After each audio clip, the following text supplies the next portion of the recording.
तो आधुनिक भारत के इतिहास में हम इस आज के इस टॉपिक में गोलमेज सम्मेलन की चर्चा करेंगे।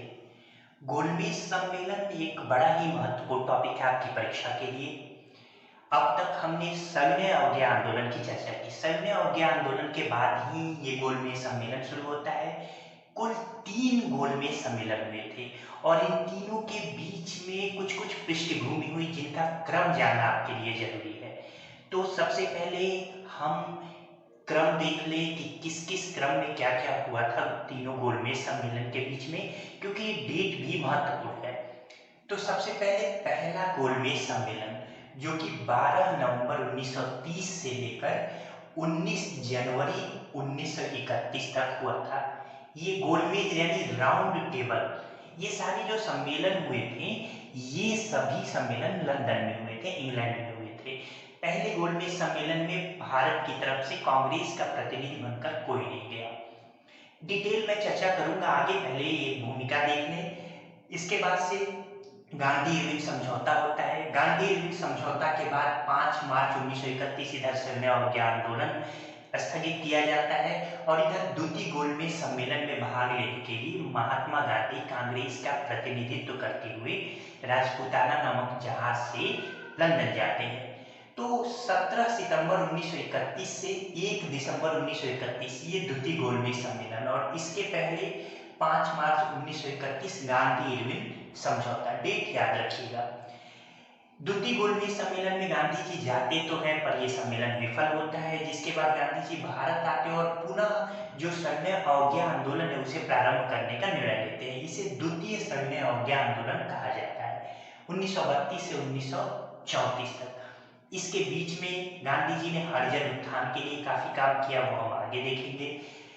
इसी समय सांप्रदायिक पंचायत यानी कम्युनल अवार्ड की घोषणा ब्रिटिश प्रधानमंत्री द्वारा की जाती है, जो कि 18 अगस्त 1932 में की जाती है, जिसके बारे में हम डिटेल देखेंगे। इसके बाद से पूना समझौता होता है, गांधी जी जेल में रहते हैं। गांधी जी और अंबेडकर जी के बीच में, गांधी जी और अंबेडकर जी के बीच में पूना समझौता होता है 26 दिसंबर 1932 को। और आखिर में हम देखेंगे तृतीय गोलमेज सम्मेलन जो कि 17 नवंबर से लेकर 24 दिसंबर 1932 तक होता है। तो ये सारी पृष्ठभूमि हम क्रमागत ढंग से अब एक एक करके देखते हैं। पहला गोलमेज सम्मेलन जैसा कि मैं बता चुका हूं 12 नवंबर 1930 से लेकर 19 जनवरी 1931 तक हुआ था। ये पहला गोलमेज सम्मेलन। सभी गोलमेज सम्मेलन यानी तीनों ही गोलमेज सम्मेलन लंदन में हुए थे, सेंट जेम्स पैलेस में हुए थे। पहले गोलमेज सम्मेलन में कांग्रेस की तरफ से किसी ने भाग नहीं लिया, महत्वपूर्ण पॉइंट है। एकमात्र गोलमेज सम्मेलन जिसमें कांग्रेस की तरफ से महात्मा गांधी ने भाग लिया था दूसरा गोलमेज सम्मेलन। इसके बाद से ये जो पहला गोलमेज सम्मेलन है ये पहली ऐसी वार्ता थी जिसमें ब्रिटिश शासकों द्वारा भारतीयों को बराबरी का दर्जा दिया गया था। 89 सदस्य इसमें शामिल हुए थे, जिसमें 13 ब्रिटिश राजनीतिक दलों के थे।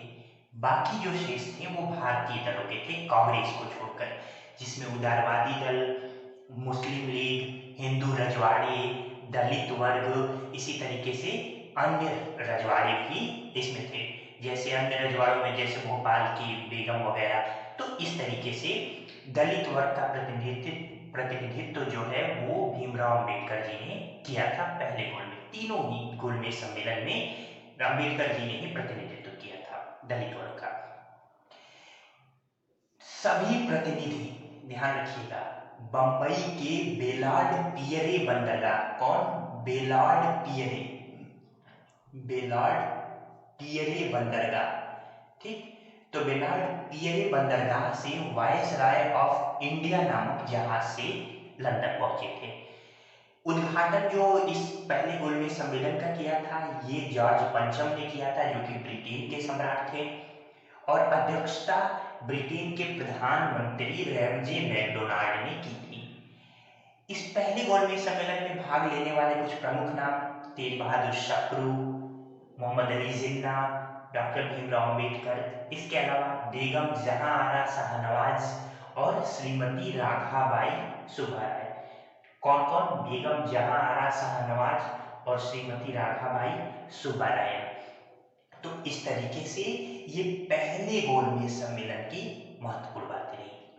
पहले गोलमेज सम्मेलन में मैंने बताया कि कांग्रेस की तरफ से शिरकत नहीं हुई थी, इसलिए अब यहाँ तत्कालिक जो वायसराय थे लॉर्ड इरविन और गांधी जी के बीच में समझौते की पहल जरूरी थी, क्योंकि भारत में सविनय अवज्ञा आंदोलन भी हो रहे थे।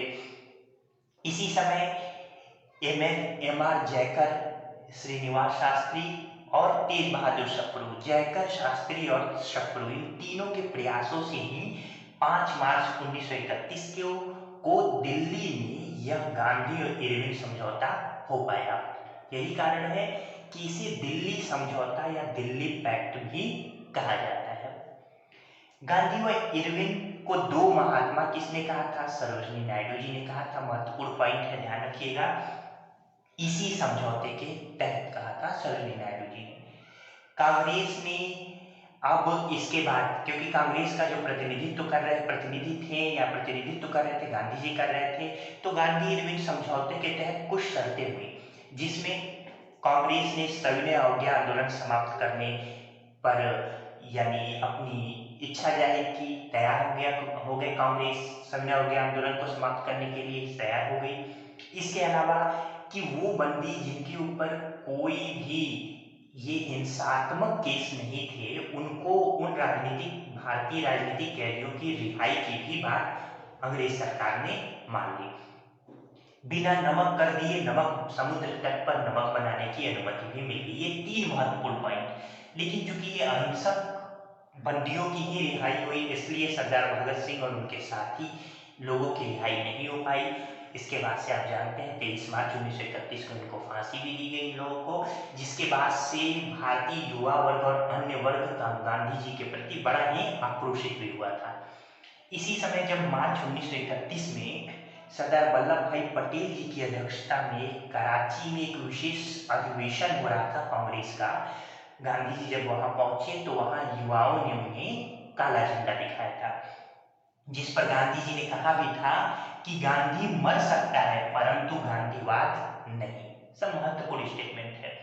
एक और महत्वपूर्ण पॉइंट देख लेते हैं, महात्मा गांधी के लाभ, यानी ये जो लाभ गांधी जी को मिले थे इरविन के तरफ से, तो महात्मा गांधी के लाभों को सांत्वना पुरस्कार की संज्ञा किसने दी?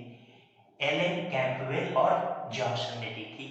एलन कैंपबेल लिख लीजिए, इरविन के जीवनी लेखक हैं। अगर प्रश्न आपकी परीक्षा में पूछे कि लॉर्ड इरविन के जीवनी लेखक कौन थे, तो या कौन है? Alan Campbell. तो इस तरीके से जहां प्रथम गोलमेज सम्मेलन जो कि साइमन कमीशन या साइमन आयोग की सिफारिश के बाद शुरू किया गया था, उसी के मद्देनजर शुरू किया गया था, वही जिसमें प्रथम गोलमेज सम्मेलन में कांग्रेस ने भाग नहीं लिया, लेकिन गांधी इरविन समझौते के तहत कांग्रेस अब द्वितीय गोलमेज सम्मेलन में भाग लेने के लिए राजी हो गई। तो इस तरीके से गांधी इरविन समझौते के बाद अब द्वितीय गोलमेज सम्मेलन की पृष्ठभूमि आरंभ होती है। यहाँ पर अब द्वितीय गोलमेज सम्मेलन हम देख लेते हैं। द्वितीय गोलमेज सम्मेलन जो कि 17 सितंबर 1931 से लेकर 1 दिसंबर 1931 तक हुआ था। मैं बार बार बता रहा हूं कि यही एकमात्र गोलमेज सम्मेलन था जिसमें कांग्रेस की तरफ से गांधी जी ने भाग लिया था। गांधी जी राजपूताना नामक जहाज से भाग लेने के लिए लंदन गए थे। जिस जहाज से गांधी जी गए उसका नाम क्या था? राजपूताना। ध्यान रखिएगा। इस राजपूताना जहाज पर गांधी जी के साथ घनश्याम दास बिड़ला, जो कि federation of Indian chambers of commerce, क्या federation of Indian chambers of commerce, इसके क्या थे? अध्यक्ष थे घनश्याम दास बिड़ला।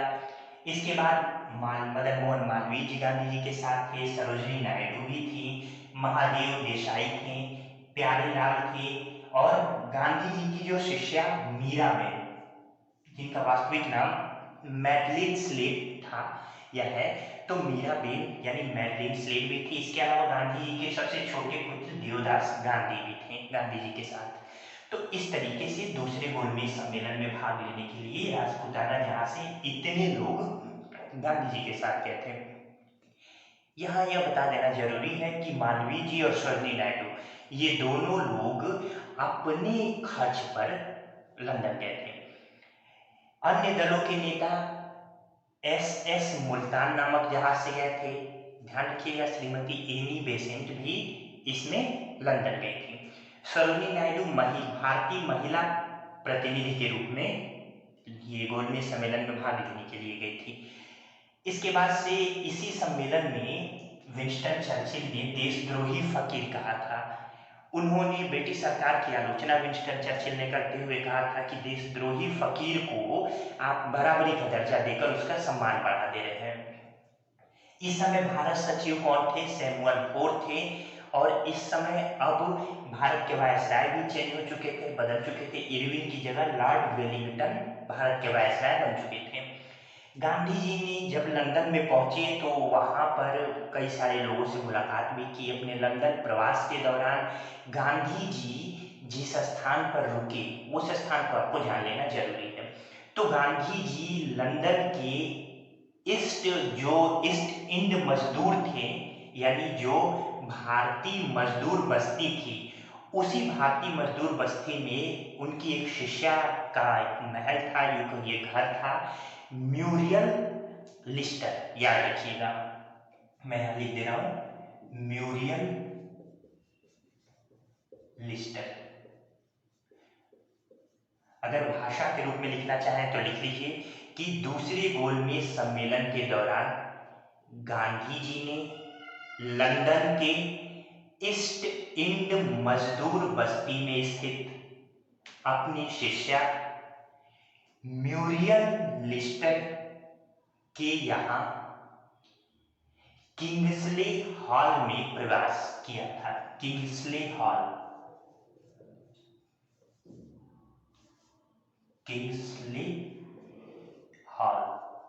में प्रवास किया था। याद रहेगा? ठीक है। इसके बाद से गांधी जी लंदन में कई लोगों से उन्होंने मुलाकात की। दो प्रसिद्ध विद्वान जॉर्ज बर्नार्ड शॉ और हेराल्ड लास्की, दोनों से मुलाकात की थी। जॉर्ज बर्नार्ड शॉ और Harold Laski. George Bernard Shaw, जब गांधी जी ने इनसे मुलाकात की तो इन्होंने गांधी जी से कहा भी था कि यदि आप महात्मा हैं तो मैं माइनर ब्रैकेट में लिख सकते हैं छोटा, मैं छोटा महात्मा हूं। तो ये स्टेटमेंट किसने कहा था कि गांधी जी से मुलाकात के दौरान कि यदि आप महात्मा हैं तो मैं माइनर यानी छोटा महात्मा हूं, तो बर्नार्ड शॉ ने कहा था। इसी दौरान गांधी जी से चार्ली चैपलिन, जो कि एक महान हास्य अभिनेता के रूप में जाने जाते हैं, तो चार्ली चैपलिन ने भी मुलाकात की थी। गांधी जी से लघु और कुटीर उद्योगों के बारे में जानकारी इकट्ठा की। इसी के बाद चार्ली चैपलिन ने एक फिल्म भी बनाया था, एक मूवी बनाई मॉडर्न टाइम्स, जिसमें बड़ी बड़ी मशीनों का मजाक उड़ाया गया। इसके बाद से यह वार्ता दूसरी गोलमेज सम्मेलन की अंततः सांप्रदायिक मुद्दे को लेकर असफल रही। एक तरफ दलित वर्ग के प्रतिनिधि के रूप में अम्बेडकर जी थे, दूसरी तरफ गांधी जी थे। तो कुछ ऐसे मुद्दे हैं जिनको लेकर यह वार्ता असफल रही। हम सांप्रदायिक पंचायत और पूना समझौते में आगे जब अगले लेक्चर में देखेंगे तो उसमें हम इसके बारे में और डिटेल देखेंगे। 28 दिसंबर 1931 को अंततः गांधी जी वापस भारत आ गए, बंबई आ गए। यह वार्ता भले ही असफल रही, लेकिन गांधी जी ने कहा था कि यह सच है कि मैं खाली हाथ लौटा हूं, किंतु मुझे संतोष है कि जो ध्वज मुझे सौंपा गया था उसे नीचे नहीं होने दिया। ये गांधी जी का स्टेटमेंट था द्वितीय गोलमेज सम्मेलन के बाद, जब गांधी जी वापस आए। तो इसके बाद गांधी जी वापस आके भारत के वायसराय से लॉर्ड वेलिंगटन से मिलने की कोशिश की, लेकिन लॉर्ड वेलिंगटन ने उनसे मुलाकात नहीं की। इसके बाद मजबूर होकर गांधी जी ने जो सैन्य अवज्ञा आंदोलन था जिसे उन्होंने स्थगित किया था उसे पुनः प्रारंभ किया। तो अब गांधी जी ने फिर से दूसरा सैन्य अवज्ञा आंदोलन प्रारंभ किया। एक महत्वपूर्ण स्टेटमेंट यहाँ मैं आपको बता दूं, ये फ्रैंक मॉरिस का स्टेटमेंट है। नीचे हो सकता है कटा हुआ, आपको कम दिख रहा हो, मैं यहाँ लिख देता हूँ। ये स्टेटमेंट है फ्रैंक मॉरिस का। ठीक, स्टेटमेंट है कि अर्धनग्न फकीर, ये जो अर्धनग्न फकीर है, फ्रैंक मॉरिस ने द्वितीय गोलमेज सम्मेलन के दौरान गांधी जी को अर्धनग्न फकीर कह के संबोधित किया। पर ध्यान रहे, इससे पहले विंस्टन चर्चिल ने गांधी जी को अर्धनग्न फकीर की संज्ञा दी थी। याद रहेगा। तो फ्रैंक मॉरिस ने कहा था कि अर्धनग्न फकीर के ब्रिटिश प्रधानमंत्री से वार्ता हेतु सेंट जेम्स पैलेस की सीढ़ियां चढ़ने का दृश्य अपने आप में अनोखा और दिव्य प्रभाव उत्पन्न कर रहा था। यानी गांधी जी की इन्होंने क्या की, सराहना की थी, या गांधी जी का की एक प्रकार से प्रशंसा की थी। तो फ्रैंक मॉरिस का स्टेटमेंट है, मैं फिर दोहरा दूं, अर्धनग्न फकीर के ब्रिटिश प्रधानमंत्री से वार्ता हेतु सेंट जेम्स पैलेस की सीढ़ियां चढ़ने का दृश्य अपने आप में अनोखा और दिव्य प्रभाव उत्पन्न कर रहा था। ये स्टेटमेंट है द्वितीय गोलमेज सम्मेलन के दौरान फ्रैंक मॉरिस का। तो इस तरीके से ये सारी बातें हुई। अब हम आके थोड़ा सा सैन्य और ज्ञान आंदोलन जो दूसरा हुआ, उसके बाद साम्प्रदायिक पंचायत पुनः समझौता और तीसरे गोलमेज सम्मेलन को देखेंगे।